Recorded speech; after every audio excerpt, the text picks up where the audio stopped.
Hello everyone, this is Aries Wrath from Discord, and if you don't know who I am, I encourage you to come on into the Discord and chat us up at any time.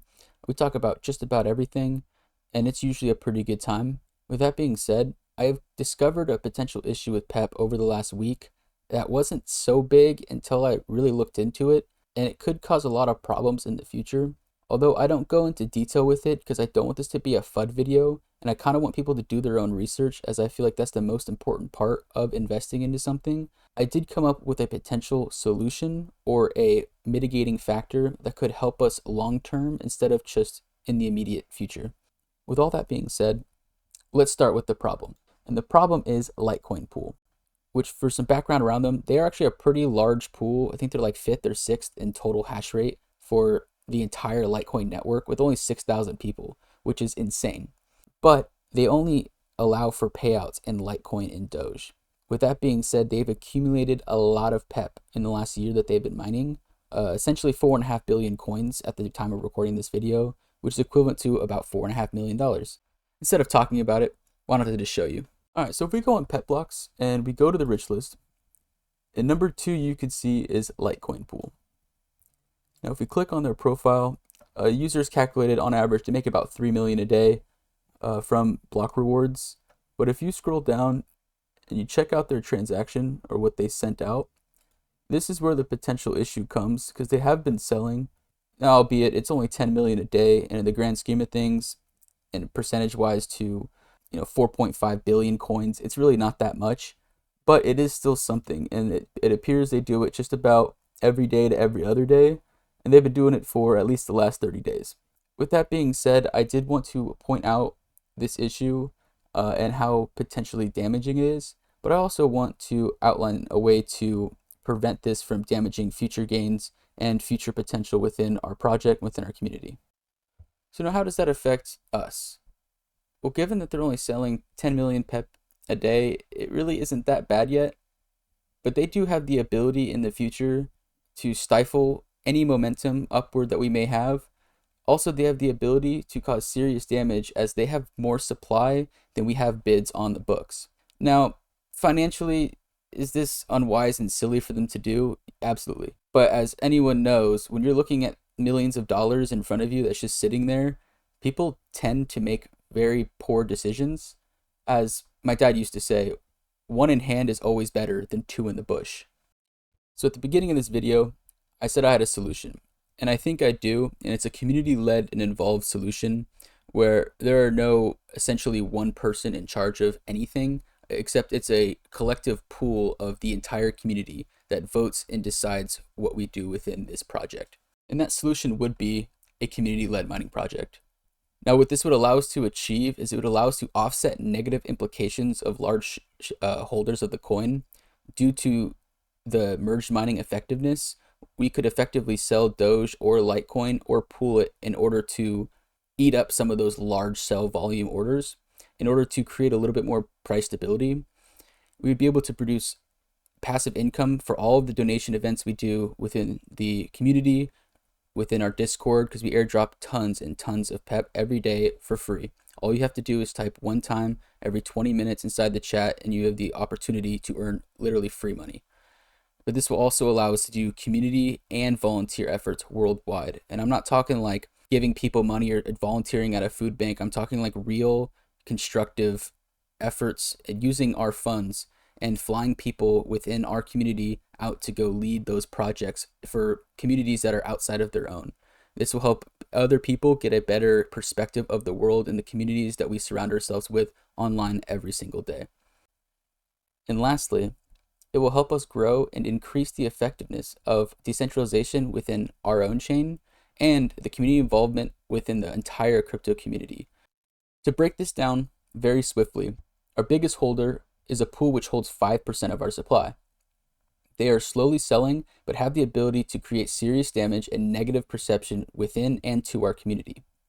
They also run a mining pool, which are notorious for being costly, and during a bear market, they could sell off their entire balance to cover pool costs, if needed. This leads to a solution of a community-led project that can carefully and strategically be used to offset large and unstable market conditions, with all profits going to our community in the forms of donation, airdrops, and volunteer events for the communities that surround us. So I know a lot of people are saying, show me the money. How much money would it actually cost to effectively do something to create real change and to create stability? And a lot of numbers were thrown into chat yesterday. A lot of them were off, but they were relatively close. The total cost to get something anywhere close to Litecoin pool would be $82 million. That is $2,827 per person in our community of 29,000 people. We can just say that's unrealistic. So now let's be realistic. If we got 60 ASICs with the infrastructure, the all-in cost would be about $35 per person. And it's about estimated for a lot of these values as I looked into a lot of different states and regions within the United States to set this up in. And a lot of the numbers came back to essentially something somewhere in this range of numbers. For instance, land is 25 to 75,000. Again, it depends on which state and other factors surrounding it. Now, this is a lot more realistic, and $35 per person out of a community of 29,000 people is highly unlikely still, but it is an achievable goal looking forward. All right, so now what the profit loss numbers actually look like. And everyone knows that mining can be very lucrative leading into a bull market. And they don't really calculate the cost of it during a bear market, which is why I have solar calculated into the cost of the infrastructure. So currently, at today's market prices, and take note, they change daily, 60 ASICs or L9s would essentially produce $881,000 a year going towards our project, our community, and the people surrounding our communities. I do want to preface that all these numbers were pulled from my own personal mining farm and scaled to the 60 ASIC rate. And it doesn't include future halvings between Litecoin and PEP or any other coin that joins in on the script merge mining. I've gotten a lot of questions regarding how the money is going to be spent and how we are going to capitalize and use it as a vehicle for the community moving forward. And I've outlined 5 different ways that the capital will be preserved and utilized to better the rest of our community. A lot of it will be spent on the community-led projects, but this will also allow us to have price stability by using LPs and also converting our other merged mine cryptos into PEPcoin itself to create some sort of stability within our price, especially as we continue to grow in the future. Infrastructure management is extremely important, and as ASICs get better, we will have to upgrade and improve our resources and our equipment. But for the most part, it will just be going to keeping everything running, and obviously taxes. No matter where you live, you will not be able to escape those. And lastly, the investment and diversification of our portfolio as a whole. That way there is longevity within the project. Everything that we do will be transparent. Every penny received and every penny spent will have a receipt or an invoice attached to it, and it will be publicized. And we encourage anybody and everyone to audit the accounts within our portfolio. So another question I have received is, how do you properly implement that?